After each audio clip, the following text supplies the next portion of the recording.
We're here once again. It's time for the parenting segment, a very hot topic, if I can borrow your views term.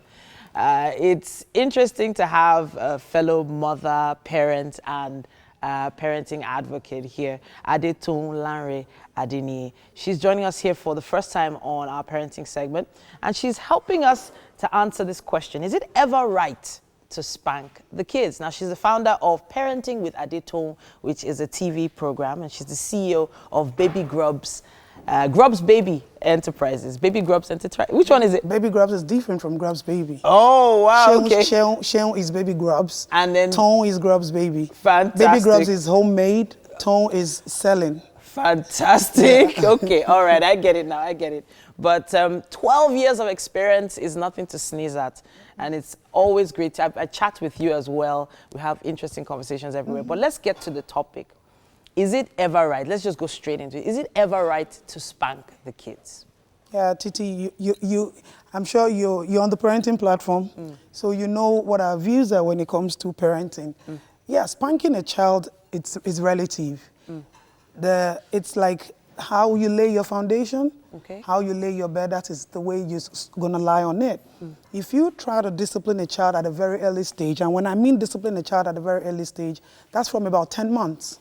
If you learn to discipline your child early, then you don't need to spank that child later, because that child will grow being disciplined. That child will grow being knowing his or her rights. Do you understand? But when you overlove, which is the problem a lot of mothers have, they overlove, they overshow love, care, you know, everything. Over-pamper. Yeah. Sometimes I don't even call it over-pamper now. They show love in the wrong ways, you know. So these babies now take advantage of their parents, you know. So when they take advantage of their parents, and babies can be very controlling, so they begin to work on your psyche. They begin to train you. They begin to fiddle with your mind, and then they begin to take advantage of the fact that you're showing them love, and they turn out to be spoiled brats.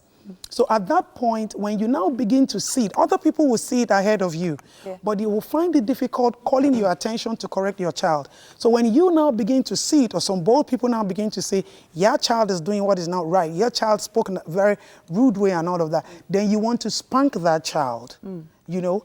And spanking that child at that point in time, it's too late. It's too late. Okay. So the earlier for you, the better. So I remember, I can distinctly remember my own mom feeding one of the twins at around 9 months old.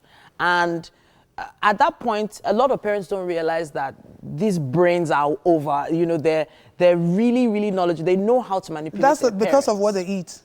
These days, children eat foods that are high in omega-3, 6, and 9. Their brains grow every second. 86% of their brain is a composition of fatty acids that helps in their brain development. So the cognitive measures are very, very high. So these children are very smart. So the first thing I noticed was that this particular child didn't like this particular food. It was obvious. And she just looks at my mom and spits the food directly at my mom. And my mom immediately just spanks her on the thigh. Now, this is a 9-month-old baby. A lot of people don't think of a 9-month-old as having that knowledge of, I'm going to spit it out, whatever you can do, you can't do anything to me, that kind of thing. It depends. Now, spanking a child at that age, and for that reason, it could be very good. Now, another thing is, if the child is having a reaction to that food, do you understand? It's what we call the histamine allergic reaction. It can trigger. It's just like you put your hand in a naked wire. It will shock you. Okay, so the baby could actually just be reacting to the baby. So you need to be sure that. So you need to be sure the reason why you have to spank that child. But if that child is just developing a cultural attitude, like she beginning to identify that this is my favorite, I don't want this. Excuse me, what do you know? Put the baby here. People shanabara. Put 2. Just give her 2, and then you. Most times Reset. I tell. Yes, they'll put them back, you know, reset them. You know, a lot of times I also have to tell moms to bring them. I said, don't worry, bring, they are not eating, they are stressing you. Bring them. And they are, man, we're on our way, and they come. And before you know it, by the time I do, they start eating the food. I say, Auntie Tom, can you see? I say, no, it's not can you see. The problem is from you. Okay, so now this issue of spanking, there's a difference between spanking and flogging. Now, I feel there are some levels that some people go to that is just too much. It's temper, anger, frustration. Okay. The situation of the country the situation of people's home, they tend to now exercise to extend the anger, the frustration on the child. Though your child can do something and then at the wrong time and you just want to like, you know, come on, sit down there. And you know, unknowingly, you know, aggressively, you just hit the child carelessly. Come on, sit down there, you know. That is barred. Okay. You shouldn't do that because you see, these children, they're very fragile. You don't want to hit a child in a place where something worse would happen. And then sometimes you wouldn't even know. I've seen people who, you know, necessarily spank the child, and before you know, the eye begins to bleed. And then before you know, you see an optician and the situation is complicated and all of that. So it should be a deliberate effort in correcting. We've termed it that way before. I know we've had this conversation. We are deliberately trying to correct a particular behavior. Yes. When we're spanking. Yes. So it's not just a release of frustration, as you said. Yeah, but you have to be careful when you're doing that. Don't make it an everyday thing. If not, the baby gonna do this for you. Oh yeah, spank. And then the baby is just gonna go because he or she knows that that's the next thing. Try to talk to the child. Try to give expressions. Body language.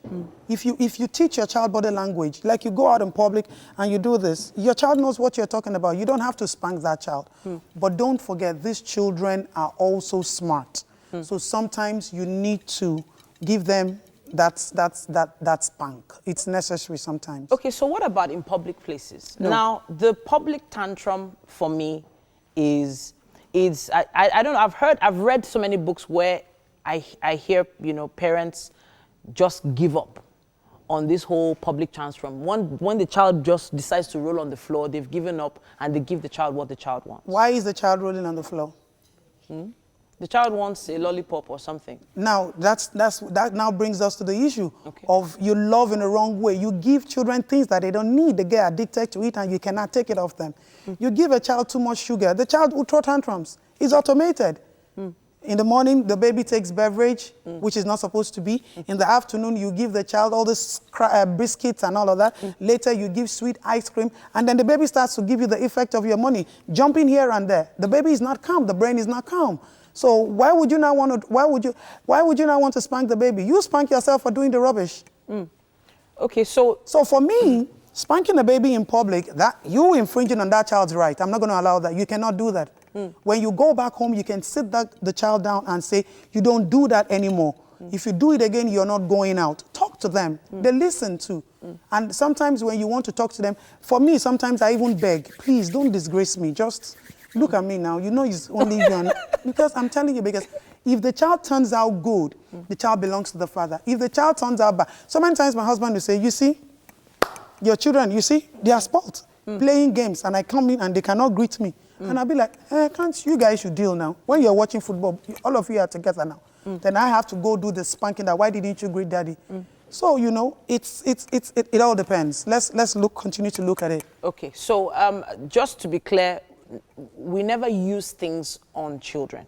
So this issue of cane, Omorogun, Omorogun, yeah? hand, no, please don't do that. If you do that, some children would go outside and do same thing.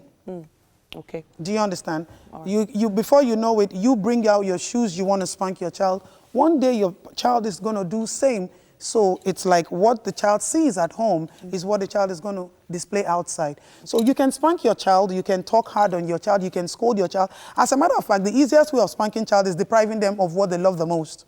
Okay. Such as? The games. The games. Take the games. Take You're the not toys. having this, yes. You give the child the food, the child does, you must finish that food. Then you sit down and then start putting everything. If he wants to throw it out, let him throw it out, then you put everything back again. And then he knows that he got to eat it because he's being spanked. That's another measure of spanking. Deprive them of what gives them that laughter temporarily. And then let them now know the difference and the value. And then they begin to appreciate you that way. Okay, so we heard from Mike earlier, you know, that there are some kids that, you know, they've probably been spanked over time and they're used to it. So parents have made this mistake. They've already lost, you know, that respect with their kids. So True. How can they find their way back? The autocorrective measure. How? The autocorrective measure. Now, it depends. It basically still depends on how you gain your respect. And gaining your respect back with every child, it means that you have to you have to streamline love. It still goes back to the same thing. You should be able to define love, discipline, relationship with your child. That child is your child. You owe that child love. But at the same time, you need to build the relationship between yourself and your child so that your child knows when to come to you, when to run away from you, when to laugh with you, when to be like, mommy is not going to listen to me now. You need to. So a lot of mothers need to go back on the drawing table and say, just put love, discipline, respect, relationship. So when you're able to define those four, even mothers will now begin. You see a lot of people, when their babies do something wrong and they spank. This time, you spank the child and say, yeah, come. The baby is crying, yeah, come. No, give the baby time. Sometimes, some space. Give the baby some space. Don't spank a baby and bring the baby immediately. No, then the baby knows that, okay, I'm going to get spanked, I'm going to get pampered. So, I wish we could continue this conversation, but I think we should take it to social media. So what do you think about this issue of spanking the child? Is it ever the right thing to do? Please send in your messages and use our hashtag WakeUpNigeria for Twitter, Facebook, and Instagram. Thank you so much, Aditon. Most welcome. Honestly, I can't wait to have you back on the show for another topic.